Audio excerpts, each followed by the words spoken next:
तो last class में हम लोगों ने क्या क्या कवर किया है, नॉर्मल पार्ट।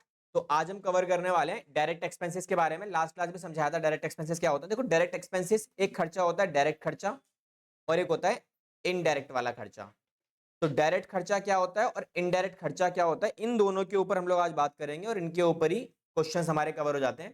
तो पहली चीज बात करते हैं डायरेक्ट एक्सपेंस। डायरेक्ट एक्सपेंस का मतलब क्या होता है? देखो डायरेक्ट एक्सपेंस का मतलब होता है, सिंपल सी बात है, बिल्कुल लेमैन लैंग्वेज में एकदम, कोई भी खर्चा जब आप कर रहे हो ना, अगर वो खर्चा किसी भी तरीके का गुड्स जो आप बना रहे हो बेचने के लिए, मतलब आप सामान जो बेच रहे हो ना, उसको फिनिश्ड गुड्स, आपने सामान दुकान में लाने से पहले, जब तक सामान आपका बन के तैयार नहीं हो जाता, ठीक है, इससे पहले के खर्चे, बिफोर वाले, वो सारे किस में आते हैं? डायरेक्ट एक्सपेंस में आते हैं। और आपका माल जो है फिनिश गुड्स वाला, वो बन के तैयार हो चुका है। माल अगर बन के तैयार हो चुका है एंड रेडी टू सेल है, तो इसके बाद वाले सारे खर्चे किस में आते हैं? इनडायरेक्ट एक्सपेंसेस के अंदर आते हैं। तो डायरेक्ट एक्सपेंसेस की रिकॉर्डिंग कहां होती है हमारी सारी की सारी? ये रिकॉर्ड होते हैं मेरे सारे के सारे कहां पे? ट्रेडिंग अकाउंट में। और ये रिकॉर्ड होते हैं मेरे सारे के सारे कहां पे? दैट इज पीएनएल अकाउंट में। तो आज के क्लास में हम लोग ये अकाउंट आपका कवर करेंगे, डायरेक्ट अकाउंट, ठीक है, ट्रेडिंग अकाउंट वाला पोर्शन। अब सैलरी कहां पे होती है? देखो सैलरी पे होती है दुकान में जो शॉपकीपर काम कर रहा है। अब शॉपकीपर किसके लिए काम करता है? सामान बेचने के लिए काम करता है ना, मतलब सामान बिकेगा कब? माल बनने के बाद बिकेगा। दैट मीन्स वो पीएनएल का पार्ट है, ठीक है। वेजेस किसको पे होते हैं? लेबर को। लेबर कहाँ काम करती है? फैक्ट्री में। और फैक्ट्री में माल बन रहा है, इसका मतलब माल बनने से पहले का खर्चा है सारा वो, इसीलिए वो कहाँ जाएगा? डायरेक्ट एक्सपेंस, मतलब ट्रेडिंग में जाएगा। आपका बस एक ही काम है, ये देख लो, फिनिश्ड गुड्स से पहले का खर्चा है तो ट्रेडिंग में डाल दो, बाद का खर्चा है तो पीएनएल में डाल दो, दैट्स इट, ठीक है। लॉजिक सिंपल सा यही है। अब आ जाओ क्वेश्चंस के ऊपर। तो देखो क्वेश्चन देख लेते हैं एक बार, तुम्हारे पास क्वेश्चंस कैसे हमें डील करने हैं, क्या करना है क्वेश्चंस के लिए। तो सिंपल सिंपल क्वेश्चंस करेंगे। एक क्वेश्चन तुम्हारे पास अभी अवेलेबल है, हाँ जी। काम कर रहा है वो काम कर रहा है, फैक्ट्री के अंदर काम किसके लिए हो रहा है? माल बनने के लिए हो रहा है ना, वो सब उसी का ही पार्ट है, ठीक है, ट्रेडिंग में आएगा वो। अब देखो इसमें करना क्या है, जब भी आप ये पार्ट बनाओगे ना, क्वेश्चन आपके पास है, न्यू एडिशन में भी क्वेश्चन मिल जाएगा, लेकिन कहीं आगे पीछे पड़ा होगा, बट होगा जरूर। तो क्वेश्चन की डिमांड क्या है? क्वेश्चन ने आपको बोला from the following information determine gross profit, या फिर, और कब का निकालना है ग्रॉस प्रॉफिट? ये 31 मार्च 2025 का डिटेल्स आपको दिए हुए हैं सारे के सारे मटेरियल में। क्या करना है आपको? ग्रॉस प्रॉफिट की कैलकुलेशन कहां से होती है? ट्रेडिंग अकाउंट से। अब जब भी आप ट्रेडिंग अकाउंट बनाओगे ना, तो मेक श्योर उसके नीचे ना डिटेल्स मेंशन करना कि किस साल की बात हो रही है। फॉर द ईयर एंडेड 31 मार्च 2024, ठीक है। ये मेंटेन करने के बाद आपको क्या करना है? अपना अकाउंट का फॉर्मेट बना लेना है। तो फॉर्मेट हमारा सिंपल सा बनेगा। पहला क्वेश्चन है, एक बार देख लो सारे के सारे, नोटिंग वगैरह सब बाद में करना, ठीक है। तो देखो ये हमारा पार्ट हो जाएगा, और ट्रेडिंग अकाउंट का आंसर सब बच्चों का आ जाता है, इसको अटकता नहीं है इसके अंदर। इसमें ये जो कॉलम है मेरा, इसका नाम होता है पर्टिकुलर और इसका नाम होता है पर्टिकुलर्स। तो मतलब इसमें डेट का कॉलम आपको देखने को नहीं मिलेगा। क्यों नहीं मिलता? बिकॉज आपका जो फाइनल अकाउंट है वो कब बनेगा? हमेशा साल के एंड में बनेगा। तो ऊपर मैंने डेट डाल दी ना, ये वाली, दैट मीन्स इसके अंदर जो भी मटेरियल गिवन होगा वो किस डेट का है? इस डेट का है आपके लिए। देन अब इसके अंदर जो मटेरियल आप यूज करने वाले हो उसमें क्या क्या चीजें मैंडेटरी, पहले मेन आइटम लिख लो। जैसे क्या है? Opening stock, this is the main item, वो आएगा ही आएगा। देन उसके बाद परचेजेस, फिर उसके बाद माइनस परचेज रिटर्न, देन उसके बाद by sales and then minus sales return, और इसके बाद सीधा सीधा क्लोजिंग स्टॉक। तो these are the main items जो आपको रिकॉर्ड करनी ही करनी है, इनको पहले ही लिख लो, वैल्यूज वगैरह बाद में देख लेंगे, ठीक है। अब उठाओ एक एक आइटम। पहली आइटम क्या है? ओपनिंग स्टॉक कितना है? 50,000, डायरेक्टली उठा के आउटर कॉलम में, ठीक है। उसके बाद फ्रेट एंड पैकिंग। अब देखो फ्रेट एंड पैकिंग दिया हुआ है और इसके आगे ना कुछ भी नहीं लिखा कि ये इनवर्ड वाला है या आउटवर्ड वाला है। दैट मीन्स आपका माल बनने से पहले पैकिंग वगैरह हो रही है उसकी, रेडी टू सेल, ठीक है। तो ये किस में आएगा? ट्रेडिंग के अंदर। तो खर्चे की लिस्ट जो भी खर्चा है इसमें डालते रहो आप। तो यहाँ लिखेंगे फ्रेट एंड पैकिंग। तो पैकिंग में खर्चा कितना हुआ मेरा? 20,000 का। उसके बाद क्या है? सेल्स। अब सेल्स को सेल्स की जगह पर रख दो, 3,80,000। देन उसके बाद मेरा मटेरियल में क्या है? गुड्स परचेज्ड ड्यूरिंग द, सामान खरीदा है हमने, तो कितने का माल खरीदा? 2,80,000 का। तो भाई ये वैल्यू आ गई। देन क्लोजिंग स्टॉक्स गिवन है, तो क्लोजिंग स्टॉक अपनी जगह पे आ गया 60,000 का। उसके बाद क्या गिवन है? पैकिंग एक्सपेंस, लेकिन कब का है ये सेल्स का है। अब सामान बिक रहा है उस टाइम पे पैकिंग हो रही है, तो क्या ये रिकॉर्ड होगा? क्योंकि सामान बिकेगा कब? फिनिश गुड्स के बाद या पहले? बाद में। तो ये वाला अमाउंट जो है पैकिंग सेल्स वाला, ये रिकॉर्ड होगा? ये रिकॉर्ड यहाँ नहीं होगा, पीएनएल में होगा। एग्जैक्टली ठीक है, तो इसको यहाँ रिकॉर्ड हम नहीं करेंगे, दैट्स इट। नीचे से कम 2 लाइन का गैप दोनों तरफ होना चाहिए, उसके बाद से बैलेंस कर लो। अब इसमें सेल्स रिटर्न नहीं है, तो यहाँ पे डैश लगा के मेन वैल्यू आउटर कॉलम में डाल दो। ये हमारा आ गया आंसर 380 का, और इसका 280 का आ जाएगी वैल्यू। अब सब कुछ बैलेंस कर लो, कौन सी वाली साइड बड़ी आ रही है?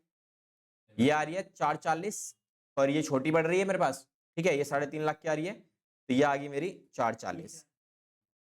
ये भी 4.5 आनी चाहिए। तो जो बैलेंस बचेगा इधर, उस हम क्या बोलेंगे? Gross profit. ठीक है, कितने का आएगा ये? 90,000 रुपीज का। दैट्स इट, हमारा क्वेश्चन खत्म। ये क्वेश्चन ने बोला था लॉस होगा तो ये वाली साइड बड़ी आएगी आपकी, ये वाली साइड छोटी हो जाएगी उस टाइम पे। तो लॉस होगा तो यहाँ लिख देंगे हम बाय ग्रॉस लॉस। ठीक है, तो ये हमारा क्वेश्चन खत्म। इसमें इतना ही काम करना है। तो ये साइड डेबिट, एक साइड डेबिट और क्रेडिट, कुछ साइड तो सही में रहेंगी हमारी। ठीक है, तो ये लिख लो, फिर अगला क्वेश्चन करते हैं। देखो भाई, अब इसके जैसा एक और क्वेश्चन करने वाले हैं। ठीक है, थोड़ा सा क्लैरिटी और मिलेगा आप लोगों को, ताकि चीजें और समझ में आए। ठीक है, कर लेना, इतनी काय बात की जल्दी है, करने को देंगे, तुम्हें भी मौका मिलेगा, टेंशन काय ले रहे हो? कोई बात नहीं, फिर मैडम जब मौका देगी ना निकाल के, तब ना चाहते हुए लेना पड़ेगा। तो मैडम को भी बोल रहे, madam a piece of paper can't decide my future, ले जाओ। मैडम एक रैप्टा मारेगी ना, निकाल के सब धर दे के इधर आ, but I can decide your future. देखो, इनवर्ड खर्चा कोई भी अगर इनवर्ड है तो वो ट्रेडिंग का ही पार्ट है। ठीक है, खर्चे में आउटवर्ड अगर लिखा हुआ है तो वो पीएनएल का पार्ट बनेगा। इनवर्ड है या कुछ ना बताए तो बाय डिफॉल्ट उसे हम क्या मानते हैं? उसे हम ट्रेडिंग का खर्चा ही मानते हैं। ठीक है, क्योंकि सिंपल सी बात है ना यार, देखो आपको ट्रांसपोर्ट का खर्चा सामान के ऊपर खुद करना पड़ता है, लेकिन अगर आपकी शॉप में सामान रखा है तो बाय डिफॉल्ट कस्टमर खुद लेने आता है और खुद लेके भी जाता है। लेकिन क्वेश्चन अगर स्पेसिफिकली बोल दे आपको कि खर्चा जो है ना वो आउटवर्ड का है, मतलब आपका कैरेज आउटवर्ड दिया हुआ है क्वेश्चन ने, या फिर फ्रेट आउटवर्ड दिया हुआ है और वो आउटवर्ड लिखा हुआ है, दैट मींस ये खर्चा जो है ना कस्टमर के घर तक पहुंचाने वाला, ये कंपनी ने खुद ने बियर किया है, तो ये पीएनएल का पार्ट बन जाता है अगर आउटवर्ड मेंशन किया है तो। अदरवाइज आप कैरेज और फ्रेट को इनवर्ड बोले या कुछ ना बोले तो आप सीधा ट्रेडिंग में डाल देना। ठीक है, अब देखेंगे डेप्रिसिएशन, क्या डेप्रिसिएशन के प्रॉफिट एंड लॉस से कोई कनेक्शन है? वो डेप्रिसिएशन का प्रोडक्शन से कोई कनेक्शन है? नहीं, एग्जैक्टली क्योंकि डेप्रिसिएशन तो लगेगा ही लगेगा, चाहे प्रॉफिट कमाओ चाहे मत कमाओ, उस बात से क्या ही फर्क पड़ रहा। ठीक है, इसीलिए तो सबसे पहले हम लोग क्या करने वाले हैं, इधर ओपनिंग स्टॉक मेंशन करना ही करना है। देन उसके बाद परचेजेस आएगा ही आएगा, देन परचेज रिटर्न ये भी लिख लो सीधा सीधा। देन उसके बाद इधर से सेल्स मेंशन कर लो, उसके बाद सेल्स रिटर्न, उसके बाद क्लोजिंग स्टॉक। तो ये 4 आइटम तो मेंशन करनी ही करनी तुम्हारे को।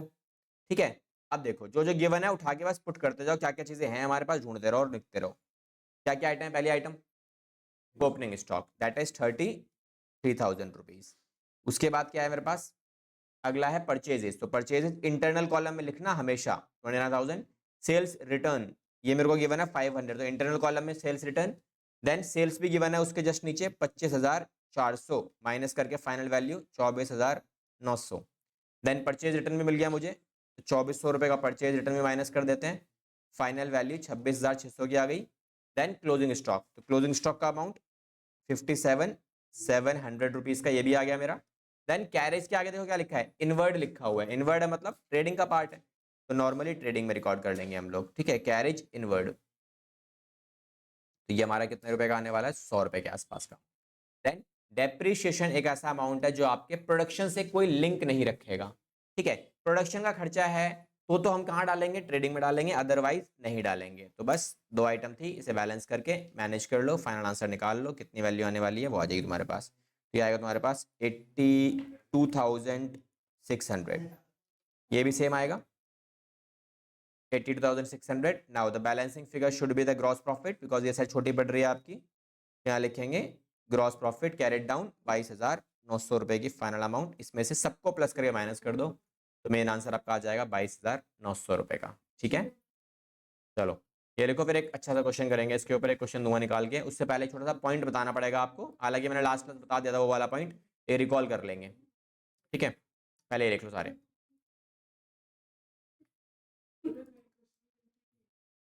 छोटा सा लास्ट क्लास में छोटा सा एक पॉइंट लिखवाया था, उसी क्वेश्चन उसी पॉइंट के ऊपर आपका अगला क्वेश्चन होने वाला है। या फिर एक काम करते हैं, उससे पहले एक छोटा सा क्वेश्चन ये वाला भी कर लेते हैं, छोटा सा है, इसमें एक पॉइंट है, ये आपको अभी करना है, अभी कर लो, चलो ये हो जाएगा तुम लोगों से। ठीक है, बताता हूँ अभी क्या है, तुम्हें करना है ये वाला क्वेश्चन। ठीक है, इसमें छोटा सा पॉइंट है, क्वेश्चन की डिमांड देखो क्या लिखी, क्या बोला इसने क्वेश्चन ने, कह रहा है क्लोजिंग स्टॉक बताओ कितना होगा इसके अंदर। ठीक है, ओपनिंग स्टॉक गिवन है, कैश सेल्स गिवन है, परचेजेस भी गिवन है आपको, क्रेडिट सेल्स भी गिवन है। तो देखो सेल्स के अंदर क्या करोगे आप, इस वाली आइटम को और इस वाली आइटम को ऐड करके लिख दोगे तो क्या मिलेगा तुम्हें, टोटल सेल आ जाएगी। तो सेल्स कितने की आ रही है तुम्हारी, 1,00,000 रुपए की, बढ़िया। देन क्वेश्चन ने एक वैल्यू दी हुई है आपको, क्या दिया है, रेट ऑफ ग्रॉस प्रॉफिट, किसके ऊपर है ये, कॉस्ट के ऊपर। अब ये परसेंटेज में दिया हुआ है, बड़ा खतरनाक सा दिखता है ये। ठीक है, तो इससे डरने की जरूरत नहीं है, इसका सिंपल सा मतलब होता है 1/3। ठीक है, 1/3 होता है इसका सिंपल सा मतलब।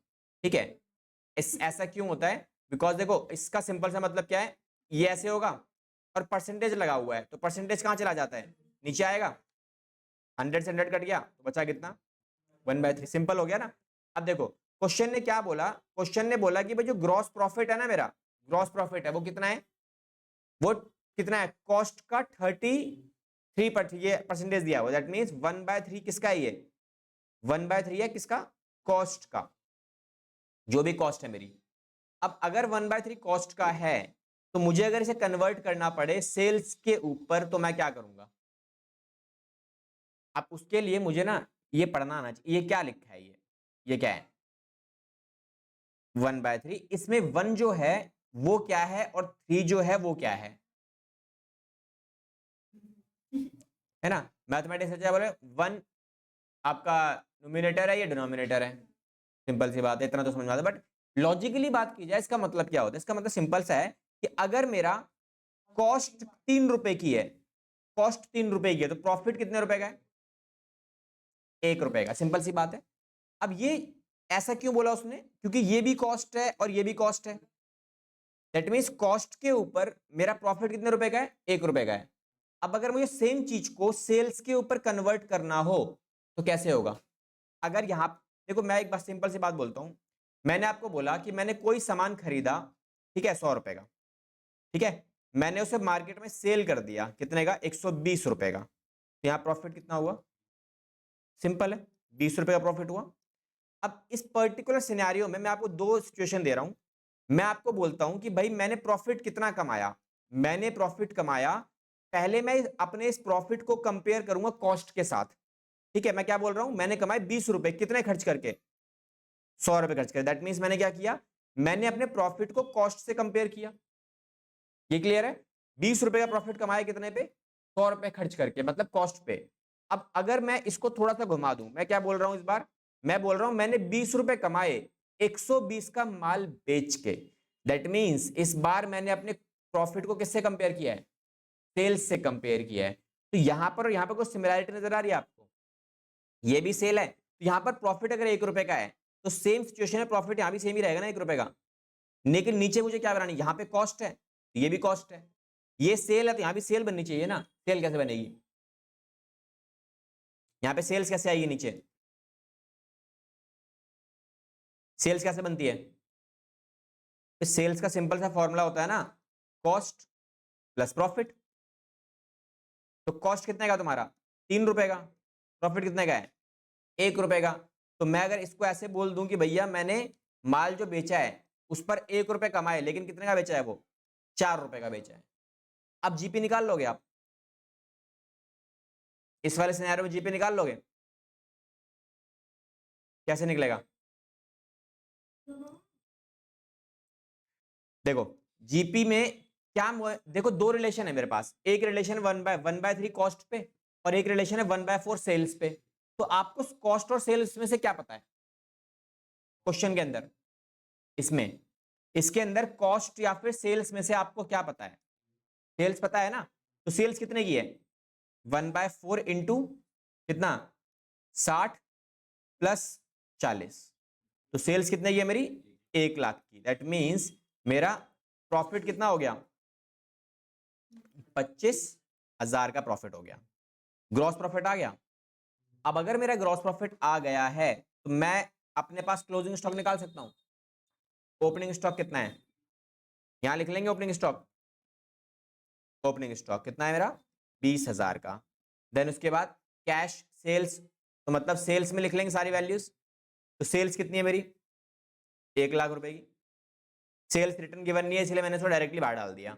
देन परचेजेस कितना है मेरा, परचेज रिटर्न गिवन नहीं है इसीलिए इसको आउटर कॉलम में डाल दिया। देन ग्रॉस प्रॉफिट जो हमने अभी कैलकुलेट किया, ये तो निकाले, इसको लिख सकते हैं ना सीधा सीधा, कितना आ रहा है ये 25,000, तो बैलेंसिंग फिगर में क्लोजिंग स्टॉक आ जाएगा अपने आप। हो गया क्वेश्चन खत्म। कितनी आ रही है वैल्यू ये वाला 1,15,000, ये 15 आना चाहिए, ये डिफरेंस कितना आ रहा है 15,000 का। This is the solution. ठीक है, लो जी हो गया हमारा काम खत्म। ठीक है, तो मेंशन करके आना कि आपने क्या क्या, क्योंकि अकाउंट में ना बाय डिफॉल्ट ये निकलता है बैलेंसिंग फिगर। अगर इसके अलावा कुछ और आपने निकाला है तो प्रॉपरली मेंशन करना कि भैया ये मेरा बैलेंसिंग फिगर है इसके अंदर। ठीक है, प्रॉपर मेंशन करना पड़ेगा, बिकॉज एग्जामिनर को पता नहीं ना कि आपने क्या निकाला है, क्या चीजें कैलकुलेट करी, और ये वर्किंग नोट का पार्ट हो गया आपका ये वाला सेक्शन। ठीक है, ये पूरा एरिया जो है ये वर्किंग नोट में आप लिखोगे। ठीक है, कन्वर्ट करना सिखाता हूँ अभी, पहले ये लिख लो फिर कन्वर्जन सिखाऊंगा, एक छोटा सा पॉइंट, बिकॉज एग्जाम में इस तरीके का 1 नंबर का क्वेश्चन पक्का मिलेगा आपको।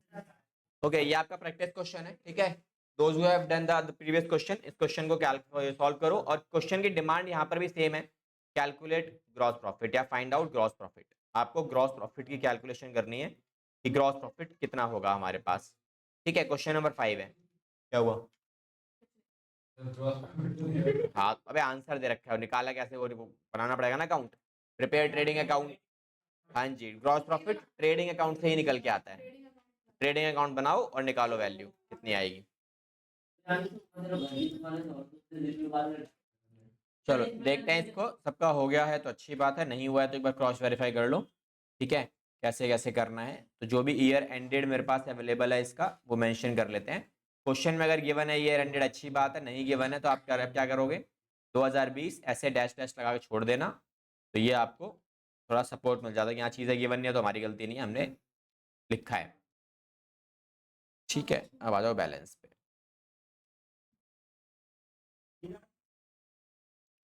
तो पहली आइटम मेरे पास क्या आएगी, सबसे पहले इधर ओपनिंग स्टॉक अगर गिवन है, पहले लिख लो सारी मटेरियल आइटम जितनी भी है मेरे पास, then purchases minus purchase return, उसके बाद इधर by sales minus sales return, then उसके बाद by closing stock.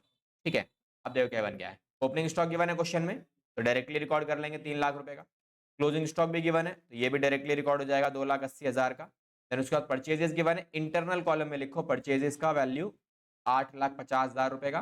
Then carriage on purchase, अब परचेज करते टाइम आप खर्चा कर रहे हो तो ये माल बनने से पहले होगा, क्योंकि रॉ मटेरियल खरीदोगे, खरीद के फैक्ट्री तक तो लाना पड़ेगा ना, तो ये खर्चा मेरा यहीं आएगा।